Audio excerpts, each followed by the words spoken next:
បាទគ្រប់ជាសួរបងប្អូនអរគ្នាស្វាគមន៍ជាថ្មីម្ដងទៀតហើយមកកាន់ Channel CA Architecture ថ្ងៃនេះដែរក្រុមការងារ CA Architecture ក៏មានវីដេអូថ្មីមួយទៀតដែរចង់បង្ហាញបងប្អូនអំពីគម្រោងផ្ទះសំណាក់សម្រាប់ទីតាំងគម្រោងនេះគឺនៅខាងIsland ដែលយើងមានជាន់ផ្ទាល់ដីជាន់ទី1ហើយនិងដំបូលនេះក៏ជាការធ្វើបង្ហាញត្រួសអំពីសកម្មភាពយើងកំពុងប្រសេសការងារទៅលើការងារ design ប្លង់ស្ថាបត្យកម្មដើម្បីបញ្ចប់ឯកសារជូនភ្ញៀវសម្រាប់នេះគឺជា 3D យើងបាន render រួចរាល់ហើយផ្នែកខាងមុខហើយនឹងគឺជាផ្នែកចំហៀងខាងឆ្វេងតែដោយសារពាក់ព័ន្ធនឹងគម្រោងហ្នឹងគឺយើងមានផ្លូវកែងអញ្ចឹងយើងមានផ្លូវច្រកចូលហើយនិងច្រកចេញអញ្ចឹងយើងឃើញនេះមានមុខពីរអញ្ចឹងន័យថានេះខាងនេះគឺមានលបងចេញមកមួយទៀតអញ្ចឹងនេះគឺរូបភាពនៅពេលដែលយើងដកលបងចេញហ្នឹងគឺវាមានលក្ខណៈស្រស់ស្អាតមែនទែនហើយវាជា mode មួយដែលថ្មីដែរ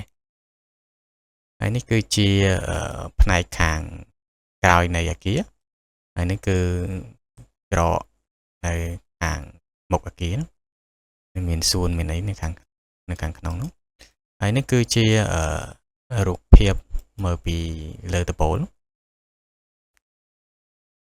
ហើយពាក់ព័ន្ធនឹងនេះគឺជាប្លង់ដែលយើងរៀបចំឯកសារជូនភ្ញៀវដែលយើងមានប្លង់ master plan មានជាន់តដីហើយនឹងជាន់ទី1ហើយនឹងដំបូលហើយយើងមានប្លង់ elevation មុខក្រោយឆ្វេងស្ដាំហើយនឹងប្លង់ section ហ្នឹងគេហៅប្លង់ពុះយើងមានមុខកាត់សមុខកាត់ធ្នឹមលម្អិតផ្សេងហើយយើងក៏មានប្លង់dimension បន្ទាប់ពីយើងមានប្លង់អក្សរយើងមាន dimension ចាប់តាមបន្ទប់មួយខ្នាតពី1ទៅ1ប្រវែងប៉ុន្មានហើយពាក់ព័ន្ធនឹងនេះក៏យើងមានប្លង់លម្អិតចតាលម្អិតអីទៀតនិងប្លង់ទ្វារប្អួចខ្នាតទ្វារប្អួចហើយនឹងប្លង់ថ្នាំពណ៌ហើយយើងត្រូវលាបពណ៌ពី3ពីពេជ្រយើងមាន note លើនឹងទាំងអស់ហើយមួយទៀតពាក់ព័ន្ធនឹងប្លង់ទីតាំងអំពូលពីដានហើយនឹងប្លង់ការ៉ូអញ្ចឹងពាក់ព័ន្ធនឹងប្លង់ស្ថាបត្យកម្មគឺវាមានច្រើនរហូតដល់ជិត100ស្លឹកក្នុងមួយគម្រោងវាទៅតាមប្រភេទគម្រោងដែរ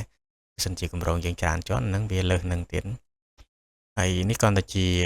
ការបង្ហាញត្រួសលើសកម្មភាពដែលយើងកំពុងចាប់ឯកសារអ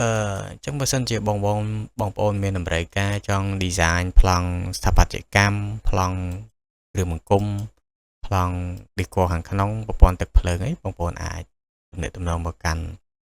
CA Architecture បានអញ្ចឹងថ្ងៃនេះខ្ញុំមានតែប៉ុណ្្នឹងអរគុណច្រើនបងប្អូនដែលខំតាមដានទស្សនាវីដេអូតាំងពីដើមរហូតដល់ចប់អរគុណ